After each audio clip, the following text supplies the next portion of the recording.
கவிஞர் கண்ணதாசனுடைய ஒரு நெருங்கிய நண்பர் திடீர்னு இறந்து போயிறாரு. அந்த சாவு வீட்டுக்கு போய் கவிஞர் கண்ணதாசன் பயங்கரமாக அழுகிறாரு.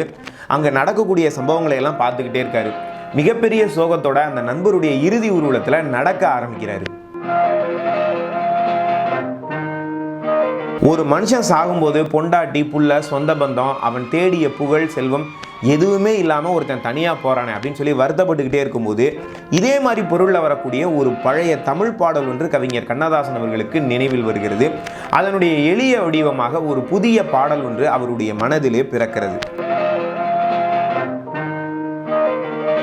மனுஷ வாழ்க்கை இவ்வளவுதானா அப்படிங்கிற நிலையாமை தத்துவத்தை சொல்லக்கூடிய அந்த பாடலை கவிஞர் ஒரு திரைப்படத்துக்கு எழுதுறாரு. அந்த பாடலும் வெளிவந்து மிகப்பெரிய வெற்றி அடைகிறது. மிகச்சிறந்த தத்துவ பாடல்கள் அப்படிங்கிற வரிசையில் இந்த பாடலுக்கு ஒரு நிரந்தரமான இடம் உண்டு அப்படின்னு சொல்லலாம். கவிஞர் கண்ணதாசன் அவர்கள் இந்த பாடலை எப்படி எழுதினாரு, இந்த சம்பவம் எப்படி நடந்தது, அது என்ன பாடல், அதை பற்றி தான் பார்க்க போகிறோம்.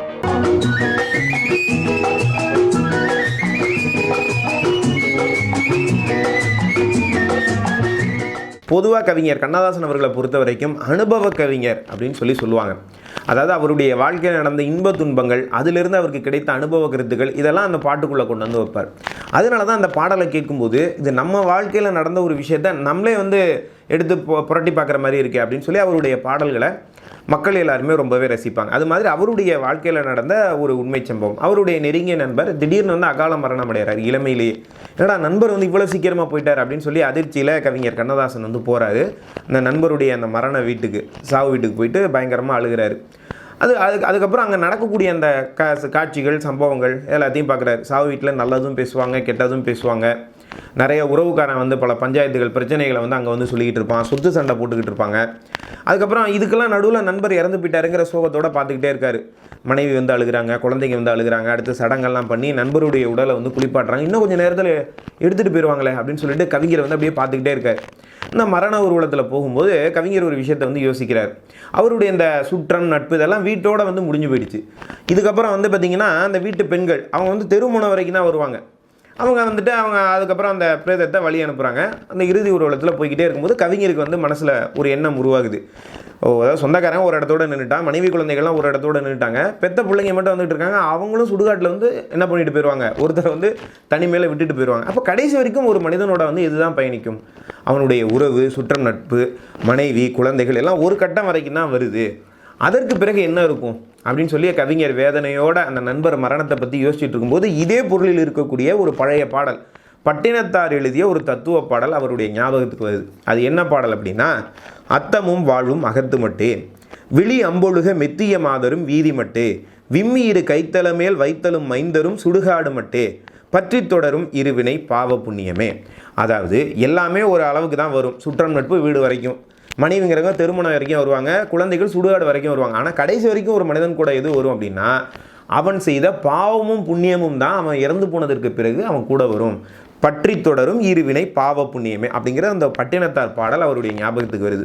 கவிஞர் தான் எந்த சிந்தனையை கவிதையாக மாற்றக்கூடிய ஒரு ஆற்றல் உள்ளவர் தானே. இந்த பாடலுடைய ஒரு நவீன வடிவமாக அவருடைய மனதிலே சில கவிதைகள் பிறக்கிறது. வாய்ப்பு கிடைத்தா இந்த நிலையாமை தத்துவத்தை ஒரு படத்துக்கு நம்ம பாடலாக எழுதணும் அப்படின்னு சொல்லி மனசுக்குள்ளே நினைக்கிறாரு. இந்த சம்பவம் நடந்து பல நாட்கள் உருண்டோடுகிறது. இந்த சூழ்நிலையில் 1961 வருஷம் சோலைமலை அப்படிங்கிற ஒரு கதாசிரியர் GN வேலுமணி அவர்களை பார்த்து ஒரு கதையை சொல்கிறாரு. அதை படமாக எடுக்கலான்னு சொல்லி GN வேலுமணி முடிவு பண்ணி படத்துக்கு இயக்குனராக K. சங்கர் அவர்களை போடுறாரு. இப்படி உருவாகிற படம் தான் பாத காணிக்கை. இந்த படத்துக்கு இசையமைப்பாளராக MS விஸ்வநாதனும் ராமமூர்த்தியும் தேர்ந்தெடுக்கப்படுகிறார்கள். படத்தில் அனைத்து பாடல்களையும் எழுதி கொடுக்கக்கூடிய பொறுப்பு கவிஞர் கண்ணதாசன் அவர்களை சார்ந்தது. ஒவ்வொரு பாடலாக அவங்க எழுதிக்கிட்டே இருக்காங்க. இதில் கதையில் மிக முக்கியமான ஒரு இடத்துல ஒரு கனமான கருத்துக்களை கொண்ட ஒரு தத்துவ பாடல் தேவைப்படுகிறது அப்படின்னு சொல்கிறாங்க. அந்த தத்துவ பாடல் எழுதுறதுக்காக அன்றைக்கி கம்போசிங் ஏற்பாடு செய்யப்பட்டிருக்கிறது. படத்தோட தயாரிப்பாளர் GN வேலுமணி, அதே மாதிரி படத்துடைய இயக்குனர் K. சங்கர், இசையமைப்பாளர்கள் MS விஸ்வநாதன், ராமமூர்த்தி அந்த கம்போசிங் டீமோடு வந்திருக்காங்க. இந்த பாடலை எழுதுறதுக்காக கவிஞர்களுக்கெல்லாம் அரசராக இருந்த கவியரசர் கண்ணதாசனும் சேர்கிறார். இப்போ இந்த தத்துவ பாடல் அந்த படத்தில் என்ன சிச்சுவேஷனில் வருது, என்ன மாதிரியான பாடல் வேணும் அப்படிங்கிறத இயக்குனர் K. சங்கர் அவர்கள் விளக்கி சொல்ல ஆரம்பிக்கிறார். படத்தில் SV சுப்பையா அப்பா, அவருக்கு 2 பசங்க. ஒருத்தர் ஜெமினி கணேசன், இன்னொருத்தர் அசோகன். இவங்களுடைய உண்மையான தாய் இறந்து போயிறாரு. சித்தியுடைய வளர்ப்பில் இவங்க இருக்காங்க. ஆனால் அந்த சித்திக்கு ஒரு தம்பி ஒருத்தர் இருக்கிறார். அதாவது முதல் தாரத்துக்கு தம்பி, எம்ஆர் தான் அந்த கதாபாத்திரத்தில் வருவார், தாய்மாமன். இவர் என்ன நினைப்பார் அப்படின்னா, இந்த எப்படியாவது குடும்ப சொத்துக்களை எல்லாம் நம்ம வந்து அடையணும், அதனால் இந்த 2 பசங்களுக்கும் நம்மளோட 2 பொண்ணுங்களை வந்து என்ன பண்ணணும், கல்யாணம் பண்ணி கொடுத்துடணும் அப்படின்னு சொல்லி அதுக்கு நிறைய சூழ்ச்சிகளை எல்லாம் செஞ்சுக்கிட்டு இருப்பார். இந்த சொந்தக்காரங்கிற பேரில் வீட்டுக்குள்ளே வரவனுங்க ஒரு குடும்பத்தை எப்படியெல்லாம் கெடுப்பாங்க அப்படிங்கிறத வந்து ரொம்ப அற்புதமாக இந்த படத்தில் வந்து ரொம்ப சுவாரஸ்யமான முறையில் வந்து காமிச்சிருப்பாங்க. இப்போ தாய்மாமனுடைய பேச்சை கேட்டு அப்பாவோட இந்த 2 மகன்களும் சண்டை போடுவாங்க. ஒரு கட்டத்தில் எஸ்வி அசோகனுடைய செயல்களால் எஸ்வி சுப்பையா இறந்து போயிடுவார். அதுக்கப்புறம் தான் எஸ்வி அசோகனுக்கு வாழ்க்கைன்னா என்னென்னே புரியும். அப்போ அப்பாவுடைய சமாதி முன்னால் நின்று என்னடா மனித வாழ்க்கைங்கிறது இவ்வளவு தானா அப்படிங்கிற மாதிரியான ஒரு நிலையாமை தத்துவத்தில் அசோகன் பாடக்கூடிய ஒரு தத்துவ பாடல் அப்படின்னு சொல்லி சொல்கிறாங்க. இதற்கு வந்து ஒரு தத்துவ பாட்டு வேணும் அப்படிங்கும்போது கவிஞர் கண்ணதாசனுக்கு பழிச்சின்னு இந்த முன்னால் நடந்த அந்த சம்பவம் ஞாபகத்துக்கு வருது. நண்பருடைய இறுதி ஊர்வலத்தில் போயிட்டு இருக்கும்போது வாழ்க்கையினுடைய நிலையாமை தத்துவத்தை பற்றி யோசிக்கும் போது பட்டினத்தார் எழுதிய ஒரு பாடல் ஞாபகத்தை வந்தது இல்லையா, ஒரு மனிதனோட கடைசி வரைக்கும் எது பயணிக்க போகுது அப்படிங்கிற கருத்தை சுமந்த பாடல். அதை அடிப்படையாக வச்சு கவிஞருக்கு வந்து அவருடைய மனசில் ஒரு பாடல் பிறந்தது இல்லையா, அதை இந்த சிச்சுவேஷனுக்கு பொருத்தமாக இருக்கும், நம்ம ஏன் எழுதக்கூடாது அப்படின்னு யோசித்து அந்த பாடலை எழுத ஆரம்பிக்கிறாரு. இப்படி ஒரு பாடல் ஒன்று அங்கே கவியரசருடைய மனதில் பிறந்து அதை வந்து அப்படியே கடகடன் எழுதுகிறார்.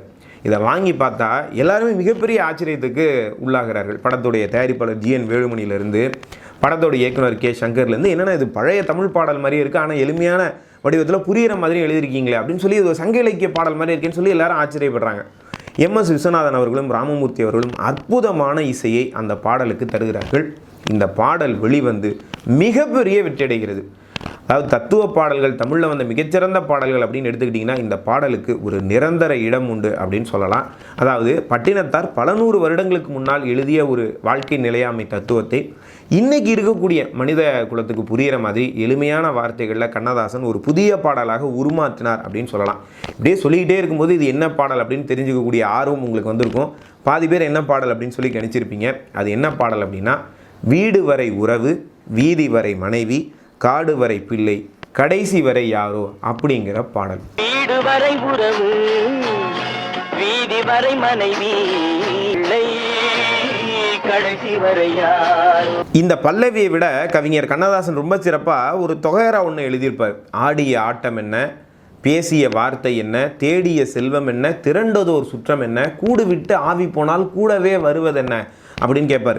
இந்த தப்பு பண்ணுறவனுக்குலாம் அந்த பாடலை கேட்கும்போது கடைசி காலம் ஆக ஆக பயம் வரும். ஏன்னா வயது காலத்தில் என்னென்ன வார்த்தை பேசியிருப்போம், என்னென்ன ஆட்டம்லாம் போட்டிருப்போம், கடைசியில் நம்ம சாகும்போது என்னென்னலாம் நடக்க போகுது அப்படின்னு யோசித்தாலே ஒரு மனிதனுக்கு எப்படியெல்லாம் ஒரு பயம் வரும் அப்படிங்கிற அந்த உணர்வை இந்த பாடல் ரொம்ப அற்புதமாக வந்து பிரதிபலிக்கும். அதே மாதிரி வாழ்க்கையை நம்ம எப்படி தெரியுமா நல்லா அமைச்சிக்கலாம். எல்லா விஷயமும் நம்ம வாழ்க்கையில் நடந்து தான் நான் அனுபவப்படுவேன்னா சரியாக வராதுங்க. இப்போ உலகத்தில் நடந்த பல சம்பவங்களை வந்து நம்ம தெரிஞ்சுக்கணும். மற்றவங்களுடைய வாழ்க்கையில் அவங்க என்னென்ன தவறுகள் பண்ணாங்க, அது எப்படி அவங்கள பாதிச்சுது அப்படின்னு நம்ம தெரிஞ்சுக்கிட்டு அதை வந்து நம்மளுடைய வாழ்க்கையில் வந்து நடக்காமல் வந்து பார்த்துக்கிட்டு நம்ம நல்ல பாதையில் போகணும். அப்போ தான் நம்முடைய வாழ்க்கைக்கு ஒரு நிம்மதியான நிறைவு இருக்கும். அந்த வாழ்க்கை அனுபவம் அப்படிங்கிறது நம்முடைய வாழ்க்கையில் இருந்தால் நம்ம தெரிஞ்சுக்குவோம் அப்படின்னு சொன்னால் கஷ்டம். ஆனால் உண்மையில் அது எப்படின்னா ஒவ்வொருவருக்கும் தனிப்பட்ட அனுபவத்தில் இருந்தால் தான் ஒரு அறிவு வர்ற மாதிரி இருக்குது. அதை தான் கவிஞர் வந்து சொல்லுவார். தொட்டிலுக்கு அன்னை, கட்டிலுக்கு கண்ணி, பட்டினிக்கு தீனி, பட்ட பின்பு ஞானிம்பர்.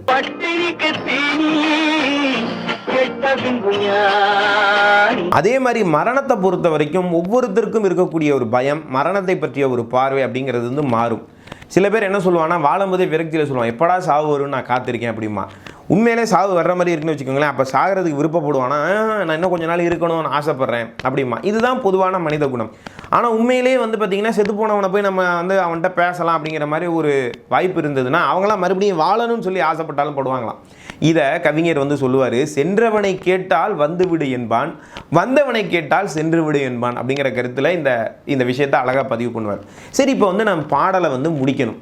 பட்டினத்தார் இந்த பாடலை எப்படி முடிப்பார் அப்படின்னா, எவ்வளோ பெரிய ஆளாக இருந்தாலும் ஒருவன் இறந்து போனதற்கு பிறகு சொந்தக்காரன் வந்து அண்ணன் ரொம்ப நல்லவர், வாழ்வாங்க 50 வருஷம் இந்த வீட்டில் வாழ்ந்தார், அதனால் செத்துட்டார், இன்னும் ஒரு 5-6 நாள் இந்த வீட்டில் இருந்துட்டு போட்டோம் அப்படின்னு நினைப்பானா? கிடையவே கிடையாது. போனோம் அப்படின்னு ஒரு பேர் வச்சு அடுத்த நாளே எடுத்துகிட்டு போய் அடக்கம் பண்ணிடுவாங்க. போக மாட்டேன்னு சொன்னாலும் என்ன பண்ணிடுவாங்க, வலுக்கட்டாயமாக கொண்டு போய் அவரை வந்து அடக்கம் பண்ண தான் போகிறாங்க. இதை வந்து பட்டினத்தார் வந்து மனிதனுக்கு புரிய வைக்கிறதுக்காக சொல்லுவார், விட்டு விட போகிறது உயிர், விட்டவுடன் சுட்டு விட போகிறா சுற்றத்தார். நீ பெரிய ஆளுங்கிறதுனால ஒரு 4-5 நாள் உன்னை வச்சுக்க மாட்டாங்க. செத்து போனதுக்கப்புறம் அடுத்த நாள் என்ன பண்ண போகிறான், கொண்டு போய் அடக்கம் பண்ண போகிறான். இப்போ இதே மாதிரியான ஒரு அமைப்பில் கவிஞர் கண்ணதாசனும் இந்த பாடலை வந்து முடிப்பார். விட்டு விடும் ஆவி, பட்டுவிடும் மேனி, சுட்டுவிடும் நெருப்பு, சூனியத்தில் நிலைப்பு அப்படின்னு முடிப்பார்.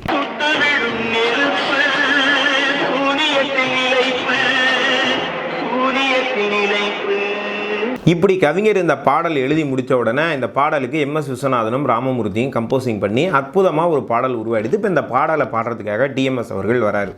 பாடலை கையில் கொடுத்தோன்னே அவர் பார்த்து ஆச்சரியப்படுறார். ரொம்ப அற்புதமான பாடலாக இருக்குது, ஆனால் இதனுடைய பொருளை நான் எங்கேயோ படித்த மாதிரி இருக்கே அப்படின்னு சொல்லி அவர் மட்டும் கண்டுபிடிச்சிடறாரு.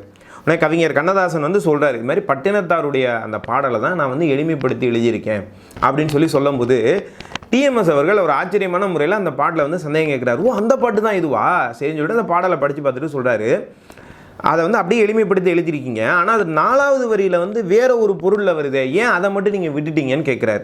கவிஞர் கண்ணதாசன் என்னன்னு கேட்டோன்னு அவர் சொல்கிறாரு, அத்தமும் வாழ்வும் அகத்து மட்டே அப்படிங்கிற அந்த வரியை வீடு வரை உறவு அப்படிங்கிறதுல போட்டுட்டீங்க, மெத்திய மாதரும் வீதி மட்டே அப்படிங்கிற வரியை வந்து வீதி வரை மனைவி அப்படின்னு போட்டுட்டீங்க.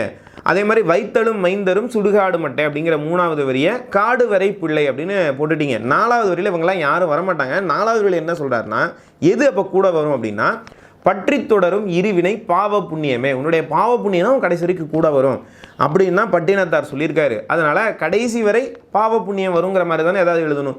கடைசி வரை யாரோன்னு எழுதியிருக்கீங்களே ஏன் அப்படின்னு கேட்கும்போது அதற்கு ஒரு கண்ணதாசன் வந்து ஒரு பதில் சொல்லியிருக்காரு. அதாவது கடைசி வரைக்கும் நீ செய்த பாவமும் புண்ணியமும் கூட தான் வரும் அப்படின்னு சொல்கிறதுக்கு பட்டினத்தார் மாதிரி ஒரு ஞானி இருக்கணும். ஆனால் நான் அப்படிப்பட்ட ஒரு ஆள் கிடையாது, நான் ஒரு சாதாரணமான மனிதன், சாதாரண மனித வாழ்க்கையில் வாழ்கிறேன், அதனால் அதை வந்து என்னால் சொல்ல முடியாது. அதனால் அது ஒரு கேள்வியாக முடிச்சிருக்கேன், கடைசி வரை யாரோ அப்படின்னு நான் வந்து சொல்லியிருக்கேன். இதற்கான விடை என்ன, அது வந்து பாவ புண்ணியம் தான் கூட வருமா அப்படிங்கிறத அவங்கவுங்க அந்த கேள்விக்கு பதிலே வந்து இட்டு நிரப்பி கொள்ளட்டும் அப்படின்னு சொல்லிட்டு கவிஞர் கண்ணதாசன் அவர்கள் சொல்லியிருக்காரு. இப்படி ஒரு ஞானியா அப்படின்னு சொல்லி கண்ணதாசன் சொன்ன பதிலிருந்து TMS அவர்கள் ஆச்சரியத்தோடு கவிஞர் கண்ணதாசன் அவர்களை பார்த்துருக்கிறாரு. இந்த செய்தியை TMS அவர்களே ஒரு மேடையில் பதிவும் பண்ணுறாரு பாருங்கள். அதை மாத்திரம் அவாய்ட் பண்ணிக்கிட்டார். நான் கேட்டேன், பட்னத்தான் சொல்லியிருக்காரு ஐயா, செஞ்ச பாவ புண்ணியம் கூட வரும்னுட்டு, நீங்க ஏன் கடைசி வரை யாரோன்னுட்டு எழுதுனீங்க அப்படின்னு கேட்டேன். அதற்கு அவர் பதில் சொன்னார், அந்த வார்த்தையை சொல்வதற்கு அருகதை பட்டினத்தானுக்கு தான் உண்டு, எனக்கு இல்லைன்னார். சரி, இதெல்லாம் உனக்கு எப்படிப்பா தெரியும், இதெல்லாம் நீ பக்கத்தில் இருந்தால் பார்த்த அப்படிங்கிற வழக்கம் போல் அந்த விமர்சனங்கள் வரும். அதனால தான் நான் ஒரு செய்தியை படித்தா நான் எங்கேருந்து எடுத்தேன் அப்படிங்கிறதையும் நான் பெரும்பாலும் சொல்லிடுறது. அதாவது கவிஞர் கண்ணதாசனை பற்றி நூற்றுக்கணக்கான புத்தகங்கள் வந்திருக்கு. இதெல்லாம் வந்து செவி வழி செய்திகளாக இருந்து ஒருத்தர் மூலமாக ஒருத்தருக்கு வந்து அவங்கவுங்க அந்தந்த காலகட்டத்தில் சில விஷயங்களை பதிவு பண்ணிட்டு போயிருப்பாங்க. இப்படி நிறைய புத்தகங்கள் இருக்குது. ஆனால் ஒரு முழு புத்தகத்தை படிச்சிங்கன்னா ஏதோ ஒரு செய்தி தான் வந்து யூடியூப்பில் ரசிகர்களுக்கு சொல்கிற அளவுக்கு வந்து நமக்கு கிடைக்கும். அதனால் கவிஞரை பற்றின பல புத்தகங்களை வாங்கி நான் படிச்சுக்கிட்டே இருப்பேன். இதில் இப்போ சமீபத்தில் ஒரு புத்தகம் ஒன்று படித்தேன், காலம் தந்த கவிஞன் அப்படின்னு சொல்லி. ஆனால் யூடியூப்பில் சொல்கிற அளவுக்கு முதல்ல செய்திகளே இல்லை. ஒரு 300 பக்கம் படித்ததற்கு பிறகு இந்த செய்தியை பார்த்தேன். 336வது பக்கத்தில் இந்த செய்தியானது இருக்கிறது. அந்த புத்தகத்தில் தான் படித்தேன். புத்தகத்தோட பேர் காலம் தந்த கவிஞன். பக்கம் 336ல் இந்த செய்தியானது இடம்பெற்றிருக்கிறது. இந்த பாடல் பிறந்த கதையை நான் சொன்னதோட இதனுடைய செய்தி மூலத்தையும் இதில் சொல்லியிருக்கேன். நண்பரின் இறுதி ஊர்வலத்தில் நடந்து போயிட்டு இருந்த போது ஏற்பட்ட சோகத்தில் கவிஞர் கண்ணதாசனுக்கு ஒரு பட்டினத்தார் பாடல் ஒன்று நினைவு வந்தது அப்படிங்கிறதும், அதை அடிப்படையாக வைத்து இந்த காலத்துக்கு ஏற்ற மாதிரி ஒரு எளிமையான முறையில் ஒரு தத்துவ பாடலை கவிஞர் கண்ணதாசன் எழுதினார் அப்படிங்கிறதும், அந்த பாடல் வெளிவந்து மிகப்பெரிய வெற்றியடைந்து என்றென்றைக்கும் நிலைத்திருக்கக்கூடிய ஒரு தத்துவ பாடலாக மாறியது அப்படிங்கிறதும் யோசித்து பார்த்த ஆச்சரியமான செய்திகள். இப்படிப்பட்ட ஆச்சரியமான விஷயங்களெல்லாம் ஒரு மனிதருடைய வாழ்க்கையில் நடந்திருக்குது அப்படின்னு சொன்னால் அது தாங்க நம்ம கவியரசர் கண்ணதாசன். அதனால தான் அவருடைய பாடல்களை விட அந்த பாடல் பிறந்த கதைகள் அப்படிங்கிறது ரொம்பவே சுவாரஸ்யமானது அப்படின்னு நான் சொல்லுவேன். அந்த வகையில் இந்த காணொலியில் ஒரு பாடல் பிறந்த கதையை உங்களோட ஷேர் பண்ணிக்கிட்டது எனக்கு ரொம்பவே மகிழ்ச்சி. இந்த யூடியூப் சேனல் உங்களுக்கு பிடிச்சிருக்கு அப்படின்னு சொன்னால் அந்த சேனலை சப்ஸ்கிரைப் செய்யுங்கள் நேர்களே. மறுபடியும் அடுத்த காணொலியில் உங்களை எல்லாம் சந்திக்கிறேன். அதுவரை உங்களிடமிருந்து விடைபெறுவது உங்கள் அன்பு நண்பன் துரை சரவணன். நன்றி, வணக்கம், வாழ்க தமிழ்.